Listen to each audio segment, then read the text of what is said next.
Project వద్ద భారీ శబ్దాలు ప్రకంపనలు భయాన్ని రేకెత్తిస్తున్న అసెంబ్లీ ఎన్నికలకు ముందు నుంచి కూడా పతాక శీర్షికల్లో ఉంటున్న మేడిగడ్డ ప్రాజెక్టుకు మరమ్మతులు చేపట్టాలని నిర్ణయించారు.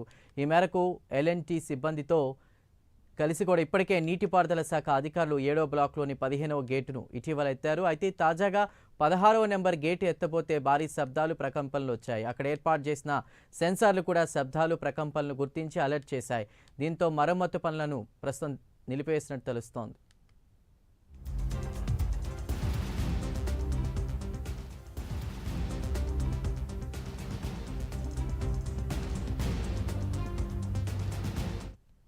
అయితే ఆ శబ్దాలు ఏమై ఉంటాయనే దాని మీద కూడా ఆరా తీస్తున్నారు అధికారులు. బ్యారేజీ కింద భారీ గొయ్యి ఏర్పడినట్లుగా అనుమానిస్తున్నారు.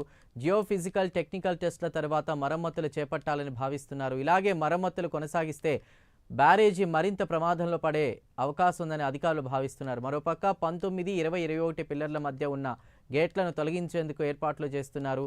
20, 21 పిల్లర్ల మధ్య గేటును తొలగించే ప్రక్రియలో భాగంగా గేటుకు అదనంగా ఉండే బీడింగ్ల వాటిని కూడా తొలగించినట్టు తెలుస్తోంది. బ్లాక్ 7కు దిగువన ఏర్పాటు చేసేందుకు కూడా ఇక షీట్ ఫైల్స్ ఇప్పటికే బ్యారేజీకి చేరుకున్నాయి.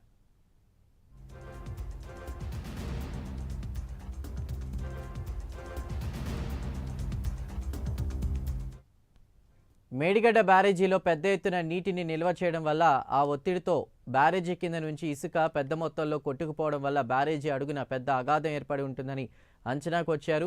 ఈ అగాధం సైజు 12,000 క్యూబిక్ మీటర్ల నుంచి కూడా 15,000 క్యూబిక్ మీటర్ల వరకు ఉండవచ్చని ఇటీవల నిర్వహించిన గ్రౌండ్ పెనట్రేటింగ్ రాడార్ టెస్ట్ ఆధారంగా కూడా ప్రాథమిక అంచనా వేశారు. ఈ అగాధం ఒకే చోట కాకుండా బ్యారేజీ పొడవున కొన్ని చోట్ల పెద్దగా కొన్ని చోట్ల చిన్నగా ఉంటుందని భావిస్తున్నారు. అగాధం లేదా గొయ్యి ఏర్పడిన 7వ బ్లాక్లో ప్రస్తుతం పియర్లు కుంగిపోయాయి. ఇక అదేవిధంగా భారీ గేట్లు బరువు అధికంగా కూడా ఉంటాయి. ఈ భారీ గేటును పైకి ఎత్తే సమయంలో పునాదులపై ఒత్తిడి పెరిగి బ్యారేజీ మరింత లోతుకు కుంగిపోయే ప్రమాదం ఉందని అధికారులు భావిస్తున్నారు.